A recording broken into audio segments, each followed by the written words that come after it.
नमन है अपने गुरु महादेव सहित इस कालखंड के महापरिवर्तक साहब श्री हरिंद्रानंद जी एवं उनके संकल्प में साथ देने वाली शक्ति स्वरूपा ममतामयी देवी माँ नीलमानंद के चरणों में मेरा सत सत नमन है। मेरा नमन स्वीकार है। तत्पश्चात इस शिव गुरु पर चर्चा के प्रांगण में पहुँचे आप सभी भाई बहना गिरीश आप सबों के चरणों में मेरा प्रणाम है। अपने अपने चरणों में मेरा प्रणाम को स्वीकार करें। चलिए, आज पुनः सौभाग्य हमको आपको मिला है अपने गुरु की बात सुनने और समझने का। यहाँ पर बहुत सारे भाई बहना पहुँचे हुए हैं और भिन्न भिन्न जगह से लोग यहाँ आए हुए। हम लोग अभी उनकी बातों को सुने और सुन करके उसको अपने जीवन में उतारने का प्रयास करें। यह बात होगा कैसे? अभी तो हम लोगों ने बहुत बढ़िया चर्चा सुनी दीदी से ना, मगर ये काम होगा कैसे? हम लोग चर्चा सुन लेते हैं और इधर से सुनते हैं, घर जाते जाते भूल जाते हैं। कारण क्या? कुछ तो कारण होगा ना। हम आप इस धरा धाम पर आए हैं, इसके पीछे कोई कारण होगा। यह कारण क्या है? क्यों हम आप आए हैं? और आने के बाद हमको आपको महादेव गुरु मिले हैं, शिव गुरु मिले हैं, तब भी हम आप इस बात को नहीं समझ पा रहे हैं, तो अब कौन समझाएगा? अब तो कोई ऐसा है ही नहीं इस जगत में जो हमको आपको समझा ले। ये बात को ध्यान में रखिए, क्योंकि वह महादेव हमारा आपका अपना महादेव है। इसलिए अगर आप नहीं समझ पाएंगे तब फिर आप पुनः समझाने के लिए कोई आएगा नहीं। इसको समझना कैसे है? कुछ नहीं है, बड़ी आसान बात है। साहब श्री हरिंद्रानंद जी हमको आपको 3 सूत्र दिए। कहे दिए 3 सूत्र क्या है भाई साहब? सूत्र मैंने समझते हैं, सूत्र किसको कहते हैं? अरे सूत्र वह चीज है जो पूरी संसार में, पूरी कायनात में फैला हुआ है और उसको सिमट कर एक व्यक्ति के अंदर उतार दिया। हम लोग बड़े बड़े महल बनाते हैं, मकान बनाते हैं, धाम बनाते हैं, उसका नक्शा बनता है ना, चाहे वो कागज के छोटे से पन्ने में उसका नक्शा उतर जाता है। इसको हमको आपको समझना होगा ना। ये 3 सूत्र क्या है? मुफ्त में हमको आपको मिला है, हम आप समझ नहीं पा रहे। कारण कि हमारा आपका तो कुछ लगा नहीं है, उसको तो हम आप समझते ही नहीं। अगर जिस दिन उसको आप अपना, जिस दिन आप उसको अपना समझने लगिएगा ना, तो सूत्र भी समझ में आने लगेगा और सूत्र देने वाले के प्रति भी दर्द होने लगेगा। तो हमको आपको समझना होगा। ये 3 सूत्र हम लोग रट लगा रहे हैं ना। ये 3 सूत्र मामूली मत समझिए। वो मुफ्त में हमको आपको तीनों लोगों की शक्तियां मिल गई है। साफ मुफ्त में लुटा दिया, इस जगत को दे दिया। उसका ऋणी हम लोग हैं। जन्म जन्मांतर तक हम इसको नहीं चुका पाएंगे, कोई भी नहीं चुका पाएगा। समझने का प्रयास करिए। हम लोग समझते नहीं। हम लोग आते हैं, लंबा चौड़ा भाषण हो जाता है, हम लोग खूब बढ़िया बढ़िया गप सुनिए लेते हैं और सुन के चल जाते हैं, मगर महादेव के प्रति हमको आपको दर्द नहीं उत्पन्न होता। कारण कि महादेव को हम अपना समझ में नहीं करते। कहा कि वह शिव जो अपनी इच्छा से जीव के रूप में रूपांतरित हुआ है, वह शिव अपनी इच्छा से जीव के रूप में रूपांतरित हुआ है, उसी जीव को शिव होना है।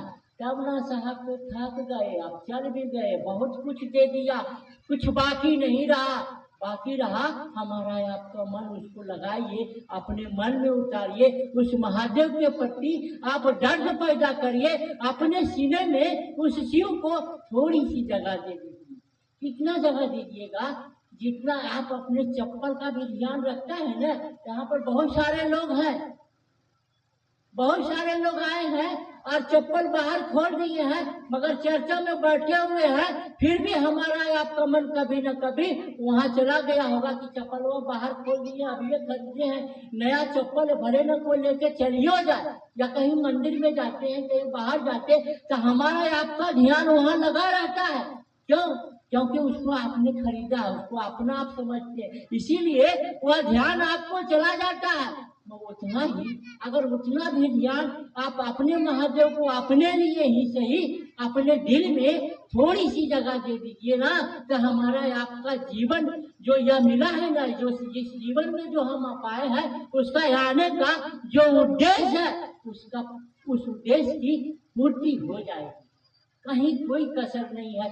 3 सूत्र मनसा वाचा कर्मणा, 3 सूत्र हम लोग पढ़े हैं ना भाई, 3 सूत्र करते हैं ना। 3 सूत्र क्या है? मनसा वाचा कर्मणा, यानी मन से, वचन से और कर्म से हम आप शिव के शिष्य हो। इसके लिए साहब श्री हरिंद्रानंद जी ने हमको आपको 3 सूत्र दिया है। हम अब संसार में आए हैं, जीव जगत में आए हैं, तो वही जीव वह शिव जिसने इस संसार को बनाया है, सुंदर सा संसार बनाया है, तो उसके प्रति तो उसका आकर्षण होगा ना। हम आप भी आदमी हैं, तो हम लोगों ने भी जो कुछ बनाया, घर बनाया, खेत बनाया, दुकान बनाया, मकान बनाया, हमारे बेटे हैं, बेटी है, घर है, परिवार है, संसार है, इस संसार में हम आप आए, तो हमको अच्छा लगता है कि नहीं लगता है? ये बताइए। लगता है ना अच्छा हमको? आपको बेटा अच्छा लगता है, बेटी अच्छी लगती है, पति अच्छा लगते हैं, पत्नी अच्छी लगती है, माँ अच्छे लगते हैं, पिता अच्छे लगते हैं। अगर अच्छे के लिए हम आप आए, तो हमको ये संसार में जो कुछ मिला है वो सब हमको आपको अच्छे लगते हैं। ठीक उसी प्रकार से वह परमात्मा भी यह जगत को बनाया है, यह जगत की सृष्टि की है, तो उसको भी तो अच्छा लगेगा ना? नहीं लगेगा? जिसका निर्माण उसने किया है तो उसको तो अच्छा लगेगा। इसलिए हमको आपको यहाँ भेजा है। जरा सोच करके देखिए, तो वह जगत अच्छा लगता है उसको, तो हम आप भी वही शिव के उसने वही शिवला जीव के रूप में रूपांतरित हुए हैं, तो हमको ये संसार अच्छा लगेगा कि नहीं लगेगा? अच्छा लगेगा। मगर उन्होंने कहा कि संसार में रहो, मगर संसार के होते नहीं रह जाओ। हमको आपको हम आप यहाँ आए हैं एक यात्री बन के, एक मुसाफिर बन के हम आप आए हैं। और ये क्या है? मुसाफिर खाना है ना। हमारा आपका कोई ठिकाना है क्या? आज है और कल चले जाएंगे। हम लोग अपनी यात्रा में आए हैं और आपको यह यात्रा स्वयं से करना होगा। कोई साथ नहीं जाएगा, कोई साथ नहीं जाएगा इस संसार में। आप धरती के कोई कोने में चले जाइए, किसी भी गुरु के पास चले जाइएगा, कोई उपाय नहीं है। जहाँ महादेव ही गुरु होगा, जहाँ भगवान ही गुरु होगा, तो आदमी का कितना औकात है भाई? ये बताइए ना। कोई भी व्यक्ति शरीर में आया तो उसकी सीमा होती है ना, तो कितना औकात है हमारी आपकी? हम कितना कुछ कर सकते हैं उसके सामने? कुछ नहीं कर सकते हैं। इसलिए हमको आपको यह यात्रा स्वयं तय करनी होगी। कोई साथ नहीं जाएगा, न धन जाएगा, न दौलत जाएगा, न रुपया जाएगा, न पैसा जाएगा, न बेटा जाएगा, न बेटी जाएगा, न पति जाएगा, न पत्नी जाएगा, न माँ जाएंगे, न पिता जाएंगे, न पुत्र जाएगा, कोई नहीं जाएंगे। हम आपको अपनी यात्रा के यात्री हैं, इसको हमको आपको अकेला तय करना होगा। और अकेला तय कैसे करिएगा? हम लोग खूब बढ़िया बढ़िया भजन गाते हैं ना कि सूरज के डोरिया गगन बीच लागल और लागे गले गुरु से सने। क्यों? क्यों? हमारी आपकी डोरी उस गुरु से बंधा हुआ है। इस संसार को किसी ने बांध के रखा है। वह परमात्मा हमारे आपके जीवन में गुरु के रूप में आया है। उस परमात्मा से हम लोगों ने जो भी कुछ लिया है, ईश्वर के रूप में लिया है, देवता के रूप में लिया है, बाबा के रूप में लिया है। कहा कि वाह भोला, दानी है ना तो ज्ञानी भी है, हमको आपको उससे दान भी लेना चाहिए और ज्ञान भी लेना चाहिए। वो तो दान देने के लिए अपना झोली खोले हुए है, लुटा रहा है सारी दुनिया का दौलत, लेने वाला कोई नहीं मिलता है मेरे भाई। उसके पात्र हमको आपको बनना होगा, उसके लायक आप बनिएगा तब ना। ईश्वर की आराधना करते हैं, पूजा करते हैं, वह कुछ सोचे विचारे भी वह भाव में आकर के आपको सब कुछ दे देता है, मगर हमको आपको लेने का ज्ञान नहीं है। कहिए कैसे कोई दुखी व्यक्ति होता है और जाता है यहाँ से पैदल यात्रा करके देवघर पहुंचता है, और वह पत्थर का शिवलिंग है ना, जहाँ महादेव स्वयं विराजमान है, माँ भगवती के साथ, माँ सती के साथ, और उससे कहता है वह तो शरीर नहीं है कोई शिव का ना, वो उससे हम आराधना करते हैं, उसकी उससे मांगते हैं कि सरकार हमारा ये काम हो जाता, हमको ये दे देता है, मिल जाता है। और कोई बेटा मांग रहा है, कोई रोटी मांग रहा है, कोई दौलत मांग रहा है, कोई दुनिया मांग रहा है और मिल भी जाता है। वो तो देने वाला है, ये अवघड़ है, वो सब कुछ दे देता है, जो मांगिएगा सब कुछ मिलेगा। मगर मांगने वक्त हमको आपको ये भी जरा सा ध्यान नहीं रहा कि सरकार ऐसा बेटा दीजिएगा कि जो इस जीवन में आ करके मेरे इस जीवन के लौकिक जीवन तो सुखमय हो, उससे परलोक भी मेरा सुधर जाए। यह ज्ञान हमको आपको नहीं मिला। हम लोग ऐसा सोच करके कभी उस महादेव से मांगा नहीं। हमको आपको मांगने का भी ज्ञान होना चाहिए। कहा गया है कि जो चीज हमको आपको वह परमात्मा दिया इस संसार में, उसको भोगने की कला हमको आपको किसी ने नहीं दिया। हम उसका भोग कैसे भोग सकते हैं, यह कला भी उसी महादेव के पास है। हमको आपको उससे उसका ज्ञान भी लेना चाहिए। ज्ञान तो ले ही रहे हैं, माता पिता गुरु ये सब क्या है, ये समदर्शी है ना। ईश्वर के रूप में हमको आपको समान दृष्टि से न देखता है, वह परमात्मा ईश्वर के रूप में हमको समान दृष्टि से देखता है, उसको समदर्शी कहा गया। सूर्य की प्रकाश आज हमको आपको मिल रहा है तो हमारे घर में भी है, आपके घर में भी है, चोर के घर में भी है, बेईमान के घर में भी है, संत के घर में भी है, फकीर के घर में भी है। कोई भेदभाव नहीं है। मगर हमारा आपका विज्ञान को जरा सा देखिए, यही सूर्य के प्रकाश को ऐसा एक सौर ऊर्जा में कन्वर्ट कर दिया, उसके प्रकाश को संग्रह कर दिया और हमको आपको एक यंत्र के रूप में दे दिया। आज अंधेरी रात में भी हमारे घर को उजाला करता है। तो यह ज्ञान कौन देगा हमको आपको? महादेव से नहीं लेना होगा। महादेव गुरु ना है, यहाँ मंच पर कोई गुरु होता नहीं है, ना होगा। ये भी बात जान लीजिए, हम आप महादेव का चेला है, चेली है। सरकार से दया मांगिए कि सरकार हम आपका चेला सचमुच में हो जाए। इसके लिए आप लोगों को आशीर्वाद दीजिए, महादेव से दया मांगिए। और हमारा आपका या साहब का जो सुंदर बगिया है, उस बगिया में हमारा आपका शिव शिष्यता का फूल खिले, इसके लिए दया मांगिए, इसके लिए आप आशीर्वाद दीजिए। जो लोग गुरु कार्य कर रहे हैं उनकी सहायता करिए। आप दूसरों को सहायता करते करते एक दिन आपका भी सहायता हो जाएगा। इसलिए हम लोग कहते हैं, हमारा आपका मन देखिए, 3 सूत्र हमको आपको मिला। साहब कहते हैं जब कोई उपाय ना हो ना, कोई उपाय जब ना हो तब महादेव को याद करो ना, अच्छा तू दया मांग। दया मांगने की स्थिति है। हम आप उनके शिष्य है, हम लोग चेला है, तो गलती तो हम लोगों से होबे करेगा ना। हम सीखने के लिए ना आए हैं महादेव से, तो हम सीखने के लिए आए हैं। शिष्य है, बढ़िया रहते, सब कुछ हमको होबे करता है, करता, तो फिर महादेव को गुरु बनाने की क्या जरूरत थी? अरे अनजान है, अज्ञानी है, तब ना हम उनके पास आए कि सरकार आप मुझको अपना शिष्य बना लीजिए। इसलिए साहब कहते हैं कि जब थक जाए ना, हमारा आपका गाड़ी रुक जाए ना, नहीं चल पाए ना, तब महादेव को याद करो और कहो कि सरकार थोड़ी सी दया कर दीजिए कि मेरा भी एक कदम आगे निकले। और तब देखिए महादेव दया करते हैं कि नहीं करते। दूसरी बात में क्या कहें कि जो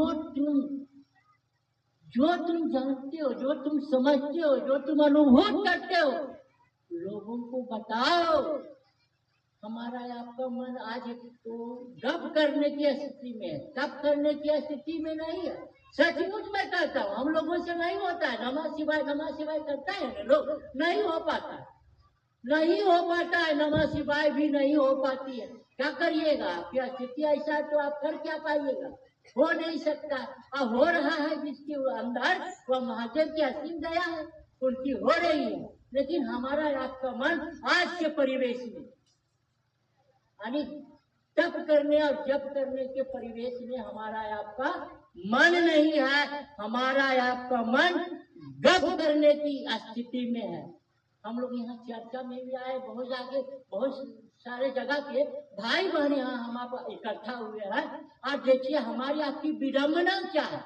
एक तो घर से चले हैं कि चर्चा है, अपना पैसा खर्चा करके पॉकेट से लोग यहाँ आते हैं और चर्चा में आकर के भी ये बात को समझ नहीं पाते। यहाँ भी आएंगे, 2 भाई बहना वहाँ बैठेंगे, 2 वहाँ बैठेंगे, 4 वहाँ बैठेंगे और नैरा का ससुराल का इधर का उधर का गप करेंगे ताकि अपने भी चर्चा को नहीं सुनेंगे और जो लोग सुन रहा है उसको भी डिस्टर्ब करेंगे। काहे के लिए ऐसे में आइएगा और आके क्या कर लीजिएगा। अरे आए हैं तो हमको हमारा आपका यह सौभाग्य न है कि हमको आपको महादेव गुरु मिले हैं। युग युगांतर बीत गया भाई, सतयुग चली गई, त्रेता चली गई, द्वापर चली गई, अब कलयुग भी चले गए हैं लगभग, बिदागरी शुरू हो गई है।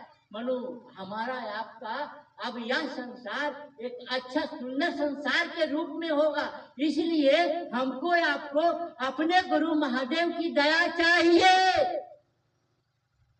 इस उद्देश्य से दया मांगे, कर भला का हो भला। आज का मानव का मन जानती क्या, स्वहित में लगा हुआ है। यही कारण है कि हमारे आपके अंदर महागुरु महादेव की दया नहीं उतर रही है। इसलिए इस मन को महादेव के मन को बनाइए कि हमारा आपका मन भी महादेव के मन के जैसा हो जाए। इसके लिए दया मांगिए, इसके लिए गप करिए। और गप करने का बहुत सुंदर तरीका है। हम लोग अपने घर दरवाजे बाहर जाते हैं ना, किसी के दरवाजे पर बैठकर एक दूसरे का शिकवा शिकायत करते हैं। क्या जरूरी है उन तमाम गप के बीच ही सही, 5 मिनट ही सही, 10 मिनट ही सही, महादेव का गप कर लीजिए ना साहब। इसीलिए कहें कि चर्चा करो। ऐसा कोई जरूरी नहीं है कि इतना बड़ा मंच लगाएंगे, बहुत सारे लोग इकट्ठा होंगे तभी महादेव की चर्चा होगी, ऐसा कुछ नहीं है। ये तो हमारा आपका मन का खिला है ना। मन से हमारा आपका दया मांगेगा ना, मन ही न शिष्य होगा। तो हमको आपको 1-2 व्यक्ति मिल जाए, 10 मिनट दूसरे का शिकवा शिकायत नहीं करिएगा तो हमारा आपका क्या बिगड़ जाएगा। अगर उस जगह पर महादेव का गप कर लीजिएगा तो हमारा आपका कुछ बिगड़ जाएगा। अरे हमारे आपके जीवन के जो फूल है ना वह खिलेगा, महादेव की दया बरसेगी। हमको आपको शिव के शिष्य होने में हमारा आपका जीवन एक एक पल एक एक कदम आगे बढ़ेगा। हम गप करके तो देखिए ना, महादेव की गप करके देखिए, यही चर्चा है साहब। क्या कहेंगे आप, दूसरे लोगों से शिव की बात करिए, लोगों के शिव का शिष्य बनाइए। अतः शिव का शिष्य कैसे बनेंगे, जब हम लोग उनकी गप करेंगे, उनकी बातें करेंगे, हम अपना अनुभूति शेयर करेंगे, हम अपना दुख दर्द लोगों में शेयर करते हैं। लोग जानता है कि ऐसा दुख मेरे जीवन में आया और कैसे चला गया, किसी को पता भी नहीं चला। एक दिन सचमुच में हुआ भी व्यक्ति, हमारा आपका भाव सही है, कहा गया है हम लोग कहीं भी जाते हैं, अगर हमारी आपकी मनसा सही हो, सही मनसा से हम आप महादेव का गप करेंगे, महादेव को अपना शिष्य गुरु के रूप में, उसके शिष्य के रूप में अपना शिष्य भाव समर्पित करेंगे तो सचमुच में उसकी दया हमको आपको मिलेगी। और यह बहुत सारी ऐसी बातें हैं जो आपके जीवन में घटेगा, वो आप समझेंगे, दुनिया का लोग नहीं समझेगा। आपको महादेव कैसे सिखा रहे हैं वो आप जानेंगे, दुनिया का लोग नहीं जानेंगे, क्योंकि वह महादेव आपके शाश्वत है, आपके अंदर है, वह पल प्रतिपल आ रहा है और जा रहा है। साहब यही ना करे कि सब कुछ जरा हो जाए तब प्रणाम कर लिया करूँ अपने गुरु को। काहे के लिए? प्रणाम भी बहुत करने का बहुत तरीका है ना। साहब कहते हैं एक प्रणाम करता है लोग परिणाम के लिए, और दूसरा प्रणाम जो होता है प्रणाम के लिए। परिणाम मैंने समझते हैं ना, हमको कुछ काम है, गांव के मुखिया जी हैं, अब वो भला है बुरा है जैसे भी है, मगर गांव के मुखिया है तो सबके ना मुखिया होंगे, किसी पर्सनल एक व्यक्ति का तो नहीं होगा। अब मुखिया जी से हमको कुछ काम है तो उनको मिला, अब जैसा भी है उनको हम प्रणाम कर रहे हैं कि प्रणाम मुखिया जी, प्रणाम मुखिया जी। और मुखिया जी से हमारा काम जब हो गया तब मुखिया जी अपने घर में है और हम अपने घर में, तो ये प्रणाम परिणाम के लिए हुआ। और एक आपके गली से कोई व्यक्ति चला जा रहा है, आप कुछ उससे नहीं बोला, कुछ नहीं, आपकी नजरें पड़ी और आपका मन उसको मने मन प्रणाम कर दिया, यही प्रणाम प्रणाम के लिए है। हमको उससे कुछ लेना नहीं है, लेकिन उसके प्रति हमारे दिल में मोहब्बत है, प्यार है, गुरु से लगाव है, तब हमारा मन स्वतः नहीं भी चाह करके प्रणाम कर देता है और दुनिया के कोई लोग नहीं जानता है कि क्या किया। तो हमारे आपके गुरु ऐसे हैं, वह गुरु हमारे आपके अंदर आएंगे तब ना हमको ये बात समझ में आएगी। तो हमको आपको उसको उतारना होगा अपने दिल में। हमको आपको यह 3 सूत्र जो मिला है, ऐसा चीज मिला है अनमोल, उसका कोई मूल नहीं है। साहब श्री हरिंद्रानंद जी ने एक शिष्यानुभूति में लिखे हैं ना कि मूल आपका शिष्य हो जाना, अरे आप शिव के शिष्य हो जाइए, यही कीमत है, और कोई कीमत नहीं। देखिए था वह महामानव हमारे आपके लिए क्या नहीं दिया, दुनिया का सब कुछ दे दिया, सर्वस्व दे दिया, फोकट का दे दिया, कुछ नहीं लिया, ना कोई बंधन दिया, ना कोई और कुछ दिया, कुछ नहीं दिया। और हमको आपको कहा कि उस शिव को अपना गुरु बना लो। सचमुच में वह महादेव हमारा आपका गुरु होगा ना, तो संसार का कोई भी व्यक्ति उसके सामने क्या करेगा। कोई गुरु भी होगा तो कितना हमको आपको ज्ञान देगा, कितना हमारे आपके अंदर ज्ञान उतारेगा। समय बहुत काफी हो गया है, इसलिए मैं ज्यादा समय आप लोगों से नहीं लूंगा। और हमारे भाई बहना यहाँ आए हुए हैं, हम उनकी बातें भी सुनेंगे और उनकी बात सुन करके उस महादेव को अपना महादेव बनाने का प्रयास करेंगे। बस इन्हीं शब्दों के साथ अपने गुरु के चरणों में प्रणाम करते हुए अपने गुरु महादेव से पुनः आप सबों को मेरा प्रणाम।